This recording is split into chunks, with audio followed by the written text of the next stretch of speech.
these scholars were trained. I'm thinking of Shah Waliullah. And when we come to our time, when we come to the later periods, after the encounter with the Western civilization, the entire structure of knowledge suffered tremendously, all parts of the world. And as a result, the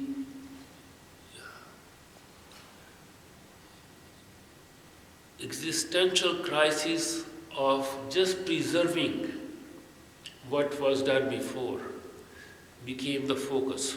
Like we have this book that we are just using now because of the efforts which went into preserving it.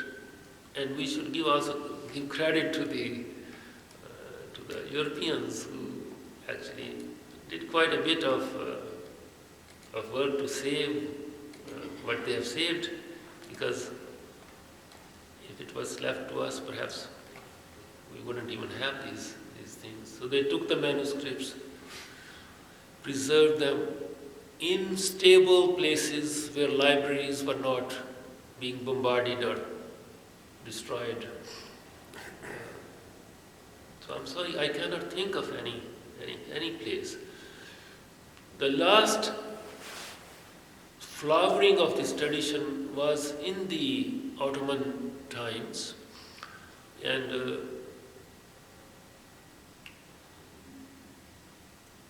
if we look at the history of Ottoman scholars in the 17th century, for example, this is really an area which requires tremendous amount of research, because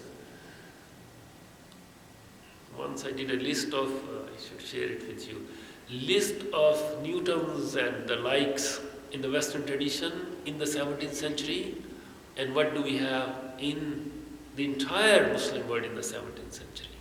If you look at these two lists of so-called the great names of the century, the focus, we still have scholars in the Ottoman period of the 17th century, but their focus has turned inward. Like this book that Nablusi wrote about the uzla, leaving the world, just leave the world. Times have become so difficult that it's impossible to live in the world. Just build your hujra somewhere out there and just leave the world. And there were people who actually did that. This inability to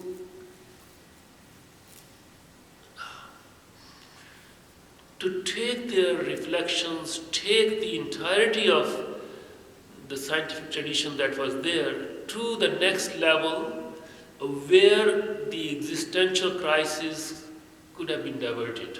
It's just like if you have just the swords and somebody is standing, half a mile away, and you just get a bullet in your heart, this sword is not going to protect. So the first existential necessity of protecting the abode of Islam, Darul Islam, that wasn't carried out, and the rest was just consequence of that. At the same time, we have to be careful when they say that the Ottomans are responsible for the destruction because they didn't want to have the telescope. They destroyed the observatory in Istanbul because Islam, Toby Huffs, they come and they say, because Islam does not encourage the use of intellect. Therefore, Muslims could not use the telescope. We made the telescope, we used them, we discovered this, we discovered that. We found out that it's not the earth that is revolving, and that changed everything. What did Muslims do? Telescope was taken to Istanbul. There was an observatory. We gave you the telescope, we built your observatory, and then the mullahs said, no, destroy it. It wasn't the mullahs who said destroy it, because it was astrology. Astrology that has been going on for centuries as well before.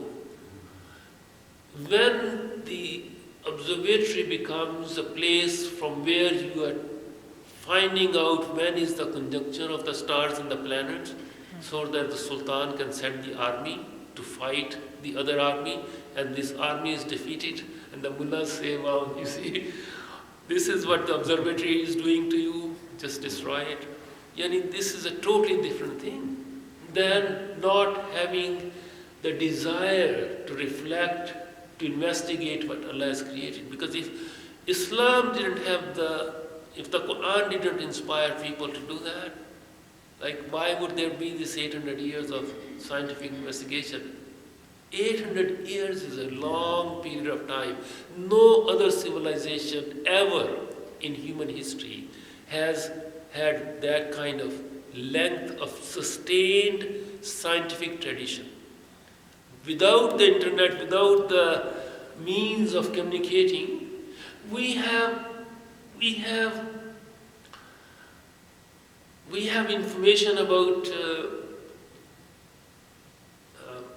transference, sustained transference, generation after generation of scholarship, scientific and otherwise. Like this book, Imam Ghazali's Al-Hikmah, is here because it has been transferred generation after generation. It's not just, we just found it in a cave yesterday. It's been read, it's been transferred.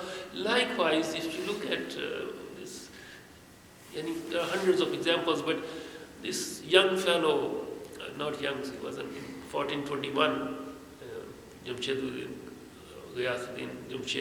Kashani, from Isfahan, he goes to Samarkand. And Samarkand there is it's a time of full of babe. And 2 years later, he writes a letter to his father. That letter is in our possession. That letter is a first-hand eyewitness account of what is happening in Samarkand in the middle of the 15th century. How many mathematicians are there? They are building an observatory. We saw that observatory when we went to Samarkand. It's still there. They found it. They restored it. How was it built, that observatory in Samarkand? What was the relationship of that actual structure with the Maraga observatory that was 200 years ago in Maraga, in Iran, in the Azerbaijan province of Iran? There was an observatory that was at the highest level at that time. What is the relationship of... Now we have people like Edward Kennedy and David King. They have studied these zij, these tables, which were being commented upon in Samarkand. And these were written 400-500 years ago.